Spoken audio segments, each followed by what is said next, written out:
Iya, dan pemirsa, untuk membahas tema kita pada hari ini di studio telah bersama kami Bapak Tiar Prasetya, Kabid Mitigasi Gempa Bumi dan juga Tsunami BMKG. Selamat malam Pak Tiar. Selamat malam Pak. Terima kasih telah ketemu lagi. Menyempatkan waktunya ketemu lagi, cuman sayangnya kita kembali bicara gempa lagi. Bicara gempa lagi. Baik, Pak Tiar, ini kan gempa dan tsunami dengan kekuatan magnitudo 7,4 ya. Berarti ini terjadi di hari Jumat lalu, tepatnya mungkin sore ya. Nah, ini bisa diceritakan Pak, lengkapnya itu seperti apa sih? Ya, yang pertama saya minta izin untuk menjelaskan tentang perbedaan antara pencabutan dan pengakhiran. Ya. Karena sempat beredar ya informasi iya, sampai sekarang pun masih ditulis tsunami begitu ya. Peringatan dini tsunami dicabut gitu. Betul. Karena pencabutan walaupun kalau secara sekilas hampir sama, tapi saya ambil analogi gini deh. Kalau ada suatu peraturan saya terapkan, kemudian saya cabut. Berarti kan itu memang saya tidak jadi kan? Ya. Tapi yang namanya seperti sekarang di Jakarta, ada masa berlakunya ganjil genap. Ya. Ada dimulai pukul 6 dan diakhiri kan. Artinya setelah diakhiri ini tetap berjalan dan berakhir. Ya. Nah, peringatan dini tsunami juga sama. Kalau terjadi gempa berpotensi tsunami, maka kita memberikan warning dengan waktu yang cepat. Ya. Artinya apa? Kita memberikan warning untuk diteruskan ke masyarakat sehingga masyarakat menerima di tempat daerah-daerah yang memang berpotensi terpapar oleh tsunami. Nah, kemudian kalau seandainya itu kita amati perkembangan, ya kan, dengan misalkan untuk kasus di Palu, misalkan alat untuk verifikasi validasi bahwa tsunami sudah sampai di Palu kebetulan kan off ya. Ya. Tapi kita dapat data dari Mamuju yang di bawah itu sekitar 237 kilo, bahwa tsunami itu nyampe di Mamuju 6 cm. Baik. Logikanya kan kalau di Mamuju sudah sampai, di Palu jelas-jelas sudah sampai lagi kan. Makanya dengan pertimbangan, oh di sini sampai nih 6 cm. Artinya ini harus diakhiri. Kenapa diakhiri? Pengakhiran suatu warning itu, suatu peringatan di tsunami itu penting. Karena orang sejak saat itu yang memberikan bantuan, yang memberikan pertolongan, bisa mulai bahkan gitu lah, bisa mulai gitu loh. Selama warning itu masih diberlakukan, maka siapapun tidak boleh untuk melakukan ke daerah yang kita kasih warning. Jadi di sini ada perbedaan antara kalimat ataupun kata dari pencabutan dan pengakhiran, begitu ya. Jadi kita selalu mengakhiri peringatan dini tsunami. Dan informasi yang beredar kan katanya informasinya peringatan sudah dicabut, padahal setelahnya ada tsunami, berarti itu sudah diklarifikasi langsung oleh Pak Tiar ya. Iya, kalau kita coba rutan yang kemarin di Palu, ini mohon maaf, sebetulnya dari pukul 3 itu udah ada gempa 5,9, tapi di Donggala. Dan saat itu juga kita bilang di situ ada korban 1 orang meninggal kalau salah. BMKG Palu bersiap untuk menuju ke Donggala sekitar lebih dari 30 kilo lah. Nah, tapi ada beberapa gempa lagi. Gempa dan sekitar pukul, kalau waktu di sana tuh sekitar pukul 6 gempa besar. Karena sudah masuk hitungannya WITA ya Pak ya? Iya, WITA. Kalau kita kan biasa jam 5 ya. Sana pukul 6. Kalau di sana mau maghrib itu masih terang, satu. Nah, maka kita buat peringatan di tsunami. Daerah Palu siaga. Baik. Siaga itu artinya daerah Palu bisa terkena tsunami rentang antara setengah sampai 3 meter. Baik. Ya kan? Sedangkan di bawah-bawahnya itu adalah waspada. Setengah meter dan tapi pada saat tsunami terjadi, karena yang kita perlukan data kan. Betul.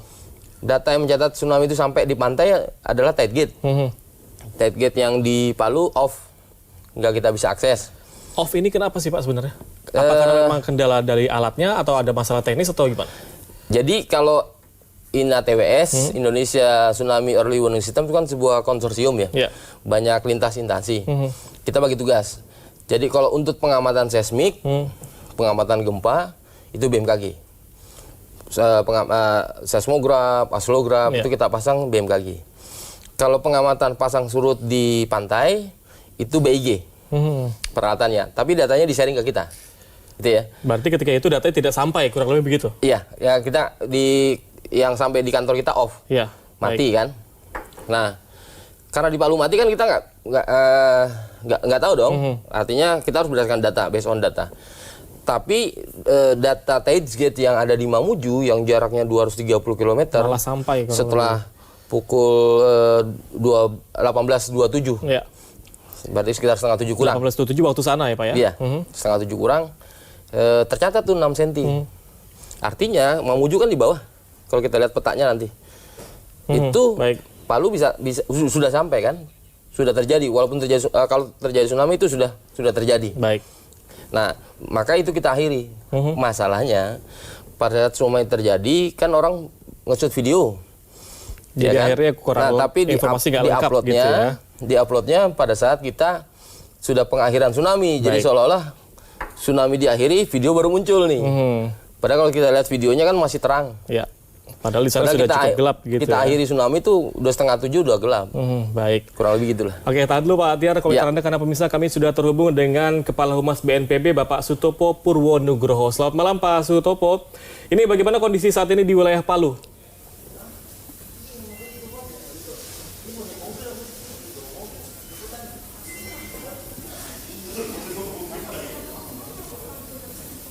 Ya, halo Pak Sutopo.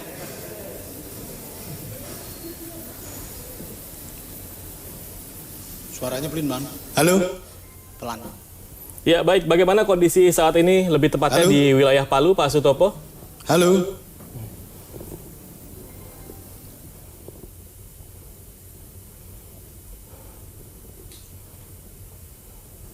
Palu masih gelap gulita karena memang listrik masih belum semuanya bisa diperbaiki. Dan tentu ini juga berpengaruh di dalam proses evakuasi, kemudian juga penanganan pada pengungsi. Dan apalagi daerah Donggala, Sigi, Parigi Muntong, kami juga belum mendapatkan laporan terupdate terkait dengan penanganan dampak gempa yang ada di sana. Baik, dan ini distribusi bantuan pun informasinya tidak merata karena adanya gangguan dalam distribusi begitu ya, jalanan terputus. Nah ini kira-kira bantuan dari darat ini bisa dialokasi kemana ini Pak? Apakah memang melalui udara begitu?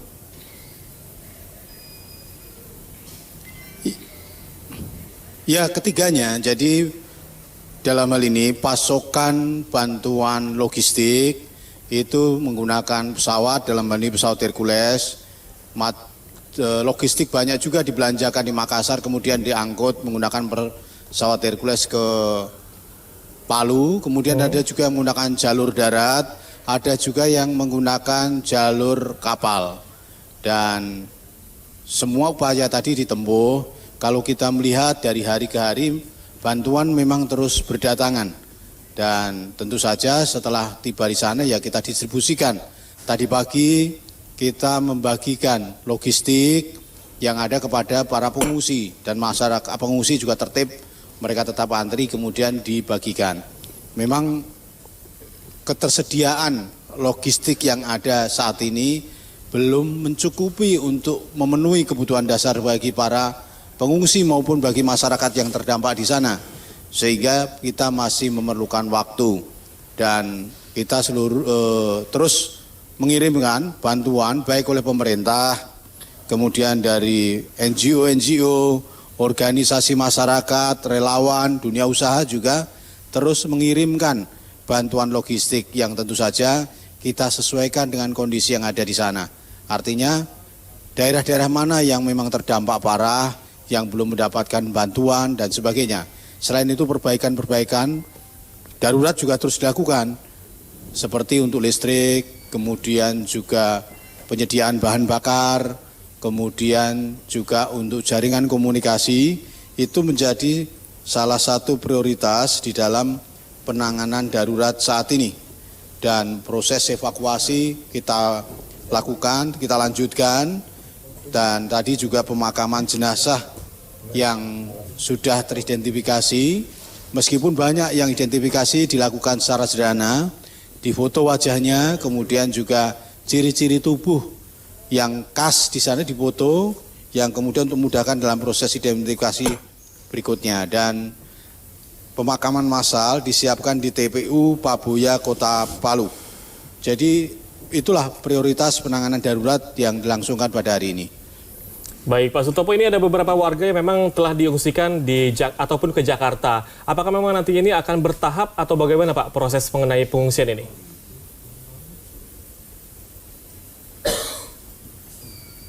Kalau yang di Jakarta, yang evakuasi yang awal itu sebagian besar adalah ASN, aparat sipil negara yang sedang melakukan dinas ke Palu, sekitar Donggala atau sekitarnya, yang kemudian bersamaan terjadinya gempa bumi dan tsunami yang ada di sana, maka proses evakuasi menggunakan pesawat Hercules ke arah Makassar, kemudian mereka melanjutkan ke daerah masing-masing, sebagian besar memang di Jakarta.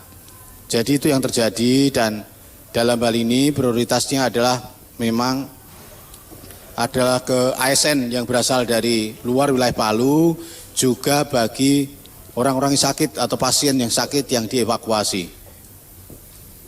Baik, dan Pak Sutopo, ini pemerintah telah menetapkan masa tanggap darurat selama kurang lebih 14 hari. Apa yang bisa dilakukan sejauh ini, Pak, dengan adanya masa tanggap darurat ini?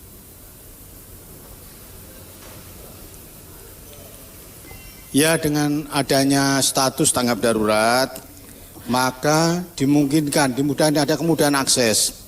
Kemudahan akses dalam penggunaan anggaran, dari dana siap pakai yang ada di BNPB, dari belanja tak terduga yang ada di APBD, kemudian pengerahan personil, pengerahan logistik, peralatan, dan lainnya, dimungkinkan adanya kemudahan akses.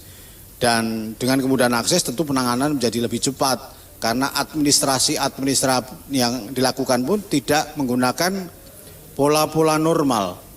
Dan tentu saja dalam masa tanggap darurat tadi, prioritas tadi saya sampaikan untuk saat ini adalah melanjutkan evakuasi, pencarian dan penyelamatan. Kedua, pemakaman jenazah yang sudah diidentifikasi. Ketiga, percepatan pemulihan jaringan listrik. Keempat, percepatan pengadaan bahan bakar, khususnya untuk genset rumah sakit dan operator sekuler. Kelima, distribusi logistik dan permakanan untuk pengungsi. 6, percepatan jaringan komunikasi. Tentu setelah ada penyelesaian atau perbaikan-perbaikan tadi, fasilitas publik pun juga akan diperbaiki, seperti jalan, jembatan, dan sebagainya. Kementerian PU memprioritaskan perbaikan-perbaikan darurat seperti jalan, jembatan, agar memudahkan dalam proses distribusi maupun penanganan. Dan jalur Palu Mamuju, kemudian Palu Poso sudah dapat ditembus yang sebelumnya tertutup oleh material-material longsor. Dan dalam proses pengiriman bantuan, khususnya bantuan logistik yang menggunakan jalur darat dari Mamuju menuju ke Palu, itu dikawal oleh pihak aparat Polri untuk mengantisipasi adanya penyetopan-penyetopan di jalan, di mana logistik-logistik seringkali dipaksa untuk diminta dibagikan ke daerah-daerah sebelum Palu.